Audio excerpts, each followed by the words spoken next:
নমস্কাৰ, এটা নতুন ভিডিঅ'লৈ আপোনালোকক পুনৰবাৰ স্বাগতম জনাইছোঁ। আশা কৰোঁ আপোনালোক সকলো ভালে কুশলে আছে আৰু আপোনালোকৰ আশীৰ্বাদত ময়ো আছোঁ ভালে কুশলে। আৰু যোৱাকালি গৈছিলোঁ গুৱাহাটীলৈ। গুৱাহাটীৰ পৰা আহি পাওঁতে ৰাতি প্ৰায় 2টামানেই বাজিল। আচলতে গুৱাহাটীৰ মূল নিমন্ত্ৰণ হিচাপে এজনেই আছিলে, খুব লৰালৰিকৈ আচলতে যাব লগা হৈছিলে। মানে পৰিস্থিতি সাপেক্ষে কেতিয়াবা মানে পটককৈ সিদ্ধান্ত কিছুমান লৈ যোৱা হয়। গতিকে অন্য যিসকল গুৱাহাটীৰ লোক তেওঁলোকে বেয়া পাব নালাগে, কাৰণ মই তেনেধৰণে মিলাই গৈছিলোঁ আৰু ক্ষেত্ৰীত গৈছিলোঁ। ক্ষেত্ৰী আৰু গুৱাহাটীৰ তেনেধৰণে মিলাই গৈছিলোঁ। আৰু আজি যিটো মই ভিডিঅ' আপোনালোকৰ কাৰণে প্ৰস্তুত কৰিছোঁ, আজিৰ ভিডিঅ'টো আপোনালোকে জনাটো খুব বেছি দৰকাৰী কথাখিনি মোৰ দৃষ্টিভংগীৰে বা মোৰ যিখিনি জ্ঞানেৰে আপোনালোকক জনাব বিচাৰিম, সম্যক জ্ঞান আচলতে সেইখিনিয়ে জনাব বিচাৰিম। আপোনালোকে জনাটো খুবেই দৰকাৰী। ইয়াতে চাওক, প্ৰত্যেকটো বিষয়ত প্ৰত্যেকৰে দৃষ্টিভংগী, প্ৰত্যেকৰে বিচাৰ বিবেচনা বা যুক্তি কিছুমান বেলেগ বেলেগ। এতিয়া মই মোৰখিনি ক'ম, আপোনালোকে কথাখিনি নিজৰ লগত মিলাই চাব, কথাখিনি হয়নে নহয় বা আপোনাৰ লগতো তেনেধৰণৰ হৈছে নে নাই হয়, গোটেই কথাখিনি আপুনি গম পাব। কিন্তু তাৰ আগতে মই খুব নিজৰ ব্যক্তিগত এটা কথা কওঁ যে মই যিহেতু প্ৰত্যেক গৰম বন্ধত মই ক'ৰবাত নহয় ক'ৰবাত ফুৰিব যাওঁ, আৰু প্ৰত্যেকবাৰে মই ঠাণ্ডা জেগাতে ফুৰিবলৈ যাওঁ প্ৰায়। গতিকে এইবাৰো তেনেধৰণে ভাবি থকা হৈছে, ঠাই ঠিক কৰা নাই। আপোনালোকৰ ওচৰে পাজৰে কোনো যদি তেনেকুৱা খুব ভাল মানে অলপমান ঠাণ্ডা আৰু এই মানে ধৰি লওক পাহাৰৰ পৰিৱেশ বা নদীৰ পৰিৱেশ, য'ত গৈ অকণমান সময় থাকিব পাৰি, তেনেধৰণে যদি কিবা আছে মোক জনাবচোন দেই। মই নামচাই যোৱাৰ কথা ভাবি আছোঁ, আৰু প্ৰায় 5বাৰমান এতিয়ালৈকে শ্বিলং গৈছোঁ, গৈয়ে থকা হয়, আৰু অৰুণাচল গৈছোঁ। কিন্তু এইবাৰ ভাবিছোঁ যে তেনেধৰণে যাম আৰু ক'ৰবাত। আপোনালোকে অকণমান জনাই দিব, যাতে মই এই মাহত 2-3টা দিন অকণমান এনেধৰণে কটাব পাৰোঁ। বাৰু যি কি নহওক, আজিৰ বিষয়টো হৈছে যে আপোনাৰ থাপনাখনত কিমানজন ভগৱানক ৰাখিব, বা বহুত বেছি ভগৱানক ৰাখিলে আপোনাৰ অপকাৰ হ'ব নেকি, তেনেকুৱা ধৰণৰ কিছুমান মই কথা এই ভিডিঅ'টোত আপোনালোকক ক'ম। কাৰণ মই এনেধৰণৰ কথা বিভিন্ন ঠাইত মই দেখিছোঁ, বহুজনে মোক প্ৰশ্ন কৰে, আৰু এই কথাটো মই ভাবোঁ খুব বেছি জৰুৰী আজিৰ সময়ত। এই কথাটো আপোনালোকে ইজনে সিজনক কিন্তু জানিবৰ কাৰণে পৰিয়ালবৰ্গৰ সৈতে শ্বেয়াৰ কৰিব পাৰে এই ভিডিঅ'টো। এতিয়া কথা হৈছে কি যে 100জন মানুহৰ ভিতৰত মই যদি 100জন মানুহৰ ঘৰত গৈছোঁ, তাৰে 80জন মানুহৰ ঘৰত কিন্তু একেটা সমস্যাই দেখা পাইছোঁ। এই কথাটো মই সকলোকে কৈ আহিছিলোঁ যে মই ভিডিঅ' এটা বনাম, আপোনালোকে চাব, আৰু আজি সেই সময়টো আহিছে, মই ভিডিঅ'টো বনাইছোঁ। কাৰণ মই আপোনালোকৰ সুবিধাৰ কাৰণে এই ভিডিঅ'সমূহ তৈয়াৰ কৰি আছোঁ। এইটো কথা নহয় যে আপোনালোকে মোক মাতক, মই যাম, মই কৰি দিম, এইটো মই কেতিয়াও কোৱা নাই। মই এটাই কৰি আছোঁ যে মই যিখিনি পৰামৰ্শ আপোনালোকক জনাওঁ, যি ধৰণে ভিডিঅ' আকাৰে আপোনালোকক জনাওঁ, তাৰ পৰা যাতে আপোনালোকৰ কিছু সুফল হয়। এতিয়া মই মাজতে নগাঁৱলৈ গৈছিলোঁ। নগাঁৱলৈ যাওঁতে মই তেওঁলোকৰ থাপনাখনত দেখিছিলোঁ, তেওঁলোকৰ আচলতে দোষ কাৰো নাই। এতিয়া মই কোনোবা এখন মন্দিৰলৈ গৈছোঁ, সেই মন্দিৰ ভাগত দুজনমান খুব ভাল মানে লগা ফটো দেখিছোঁ, ভগৱানৰ ফটো দেখিছোঁ, মই লৈ আহিলোঁ হয়। এতিয়া ক'ত থ'ম? তেনেকুৱা পবিত্ৰ ঠাই আমাৰ ঘৰৰ থাপনাখনেই। গতিকে থাপনাখনৰ সন্মুখতে সেই ফটোভাগ থৈ দিলোঁ। আন এভাগ মন্দিৰলৈ গ'লোঁ, তাতো দুখন ফটো পালোঁ, বেলেগ বেলেগ ভগৱানৰ, লৈ আহিলোঁ। মুঠতে তেনেধৰণে কৰোঁতে কেতিয়াবা এনেকুৱা হৈ যায়, আমাৰ গোটেই থাপনাখনত কোনো নিয়ম নীতি নোহোৱাকৈ উত্তৰ, দক্ষিণ, পূব, পশ্চিম বুলি কোনো কথা নাই, সোঁ বাওঁ বুলি কথা নাই, আপোনাৰ আগফাল পাছফাল বুলি কথা নাই, সকলোতে কেৱল ভগৱানৰ ফটো গোটেই থাপনাখনত তেনেকুৱা ধৰণৰ হৈ যায়। বা আপোনালোকে নিজৰ যি আস্থা, শ্ৰদ্ধা, ভক্তিৰেও কিন্তু বহু ফটো আনি গোঁসাই থাপনাৰ সন্মুখত আপোনালোকে ৰাখে, আৰু তাতে আপোনালোকে সেৱা প্ৰাৰ্থনা বা চাকি বন্তি জ্বলাই থাকে। কিন্তু এই কথাটো মোৰ দৃষ্টিভংগীৰে ভুল, কাৰণ এই কথাটো আপোনালোকে নকৰিব।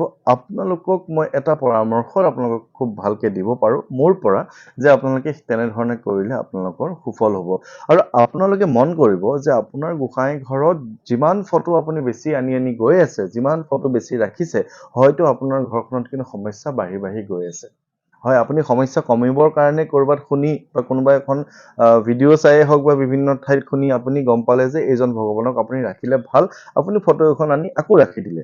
বা কেতিয়াবা এনেও ভাল লাগি আপোনাৰ ফটো এখন ৰাখিছে, আপোনাৰ ল'ৰা ছোৱালী ক'ৰবাত ফুৰিব গৈছে, আনিছে, থৈছে, তেনেধৰণে গোটেই থপনাখনত আপোনাৰ জেগা নোহোৱা হৈ গৈছে। মাজতে নগাঁও যাওঁতে হৈছিলে কি, তেওঁলোকৰ ঘৰত নন্দী ভিংগিৰ পৰা আৰম্ভ কৰি শিৱলিংগম, মনসা দেৱী, কামাখ্যা দেৱী, অগ্নিনাভ মন্দিৰৰ পৰা আদি কৰি দুৰ্গা দেৱী, গণেশ, লক্ষী, সৰস্বতীৰ পৰা কোনো ধৰণৰ এনে কোনো ভগৱান বাকী থকা নাই যিজন তেওঁলোকৰ ঘৰত নাই।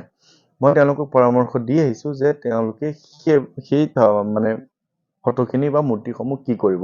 একেখিনি কথাই মই আপোনালোকক কওঁ, কাৰণ আপোনালোকে মন কৰিব যে আপোনালোকে যদি ৰামায়ণ মহাভাৰত বা বিভিন্ন ধৰণৰ আধ্যাত্মিক চিৰিয়েল কিছুমান যদি আপোনালোকে টিভিত চাইছে, গতিকে সেইখিনিৰ পৰা আপুনি বহুত কথা আমি জানিব পাৰোঁ বা বুজিব পাৰোঁ বা সেই কথাখিনি যুক্তিসংগত। কাৰণ যেতিয়া কোনোবা এজন ঋষি মুনি বা সন্তই সাধু সন্তই সেই সময়ত ধ্যান কৰিছিল, তেওঁলোকে কিন্তু একদম চকুটো মুদি একদম একো নেদেখাকৈ অন্ধকাৰ হৈ তেওঁলোকে প্ৰাৰ্থনা নকৰে। তেওঁলোকে কি কৰে, চকুৰ মণি দুটাৰে একদম সৰুকে মেলি একদম ধৰিব নোৱাৰাকে ৰাখি আপোনাৰ এই বিন্দুটোৰ দ্বাৰা যাতে ভগৱানজন সন্মুখত থাকে, সেই ভগৱানজনক তেওঁলোকে বিচাৰে বা সেইজন ভগৱানক তেওঁলোকে আৰাধনা কৰে। সন্মুখত যদিও তেওঁ কোনো মানে ধৰি লওক ফটো নাই, সেই সময়ত কোনো ধৰণৰ মূৰ্তি নাই, কিন্তু তেওঁ এই ধ্যানৰ দ্বাৰা যি বিন্দু এক তৈয়াৰ কৰিব, সেই বিন্দুটোতে সেই ভগৱানজনৰ প্ৰতিচ্ছবি তেওঁলোকে আনি লয়। ভগৱান এজনকে ল'ব পাৰিব। সেই সময়ত আপুনি মনত পেলাওক, সেই বিন্দুটোৰ দ্বাৰা কেইজন ভগৱান সৃষ্টি হ'ব? এজনেই ভগৱান সৃষ্টি হ'ব। সেইজন হ'ব পাৰে ব্ৰহ্মা, সেইজন হ'ব পাৰে বিষ্ণু, সেইজন হ'ব পাৰে মহেশ্বৰ। এই তিনিজনকে আমি ভগৱান বুলি ভাবোঁ।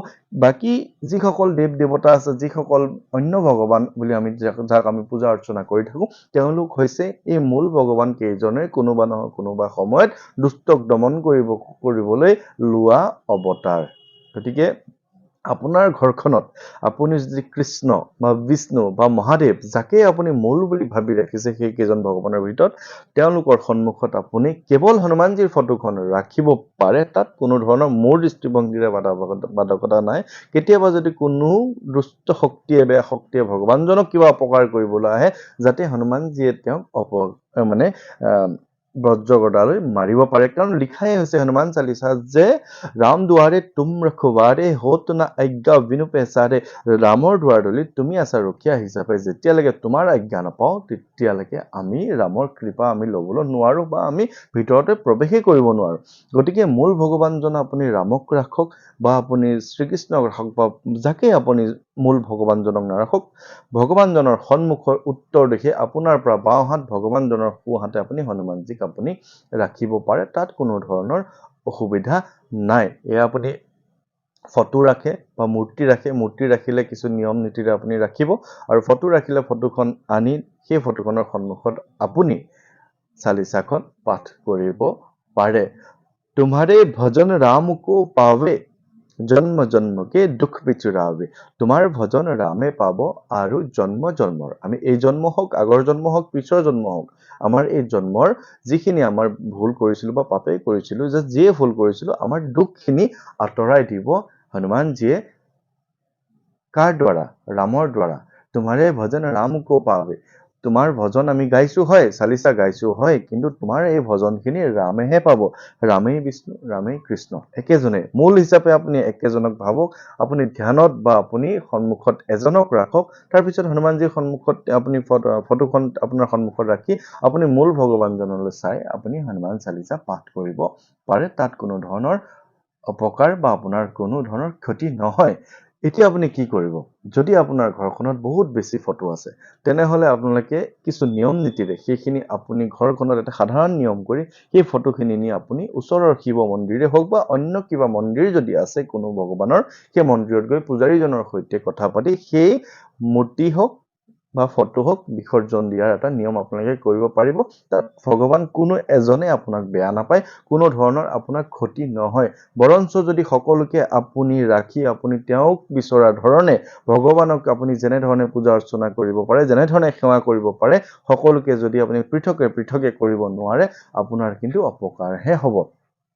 কামাখ্যা মাক সন্তুষ্ট কৰাৰ বিধি নিয়ম বেলেগ, দুৰ্গা দেৱীক বেলেগ, শ্ৰীকৃষ্ণক বেলেগ, বিষ্ণুক বেলেগ, বা শ্ৰীৰামচন্দ্ৰক যেনেধৰণে প্ৰাৰ্থনা কৰিব, হনুমানজীক কেনেকৈ প্ৰাৰ্থনা কৰিব, বা আপুনি মহাদেৱক কেনেকৈ প্ৰাৰ্থনা কৰিব, সকলোৰে প্ৰাৰ্থনাৰ পদ্ধতিটো বেলেগ বেলেগ। কিন্তু এতিয়া আপুনি কৰিছে এভাগ প্ৰাৰ্থনা, বাকী কেইজন ভগৱানে সেয়া পাইছে জানো?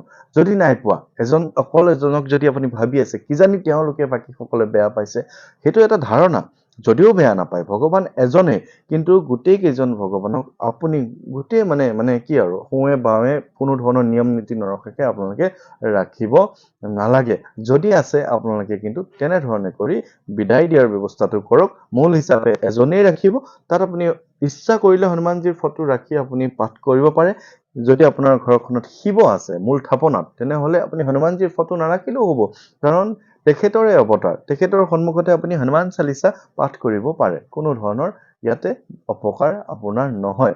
এই কথাখিনি আমি জনাটো খুবেই দৰকাৰ, কাৰণ আমি কোনোবা নহয় কোনোবা ক্ষেত্ৰত কিন্তু আমি ভুল কৰি আছো, যাৰ কাৰণে আমাৰ কিছু নহয় কিছু ক্ষেত্ৰত আমাৰ ঘৰখনত কাম হোৱা নাই, টকা পইচা আহি আছে, আমাৰ কোনফালে গৈ আছে, কাৰণ বিভিন্ন ধৰণৰ অপায় অমংগলে আপোনাক ইংগিত দি থাকিব যে এইটো আপোনাৰ ভুল হৈছে, এইটো আপুনি কৰক, যিটো আপুনি নকৰিলে হয়তো আপোনাৰ ঘৰত কিবা নহয় কিবা এটা আপোনাৰ ধৰি লওক অন্য কিবা এটা ডাঙৰ কিবা বিপদ হ'ব পাৰে। ভগৱানে কাৰো বিপদ নানে, কিন্তু সকলোকে যেনেধৰণে আপুনি পূজা অৰ্চনা দিব লাগিছিল, সকলোকে যেনেধৰণে প্ৰাৰ্থনা কৰিব লাগিছিল, যিদৰে আপুনি পৰা নাই, যিহেতু আপুনি পৰা নাই, গতিকে আপোনাৰ কিবা নহয় কিবা এটা হয়তো তেওঁ ইংগিত দিব, যাৰ দ্বাৰা আপুনি বুজিব লাগিব যে হয় আমি এজনকে মতাটো ভাল।